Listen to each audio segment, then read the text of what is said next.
క్షమాపణలు చెప్పారు Hydraa commissioner IPS అధికారి ఏవి రంగనాథ్. అమర్పేటలోని బతుకమ్మకుంట చెరువు కేసులో కోర్టు ధిక్కరణ కేసుకి సంబంధించి ఐపీఎస్ అధికారి రంగనాథ్ కోర్టుకి వ్యక్తిగతంగా హాజరై కోర్టుకి క్షమాపణలు చెప్పారు.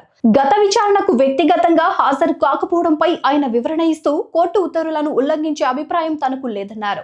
నవంబర్ 27న హైడ్రా కమిషనర్ కు నోటీసులు జారీ చేసినప్పటికీ ఆయన కోర్టుకి హాజరు కాకపోవడాన్ని తీవ్రంగా పరిగణించింది డివిజన్ బెంచ్. దీంతో కోర్టుకి వ్యక్తిగతంగా హాజరు కాలేనంటూ మినహాయింపు కోసం ఏవి రంగనాథ్ దాఖలు చేసిన దరఖాస్తును కోర్టు తోసిపుచ్చింది. శుక్రవారం హాజరు కాకపోతే నాన్ బెయిలబుల్ వారెంట్ జారీ చేయాల్సి వస్తుందని కూడా బెంచ్ హెచ్చరించింది.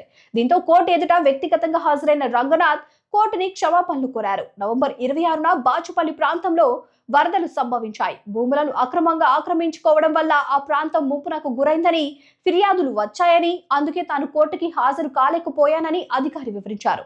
దీంతో కోర్టు సైతం కమిషనర్ క్షమాపణలు అంగీకరించింది.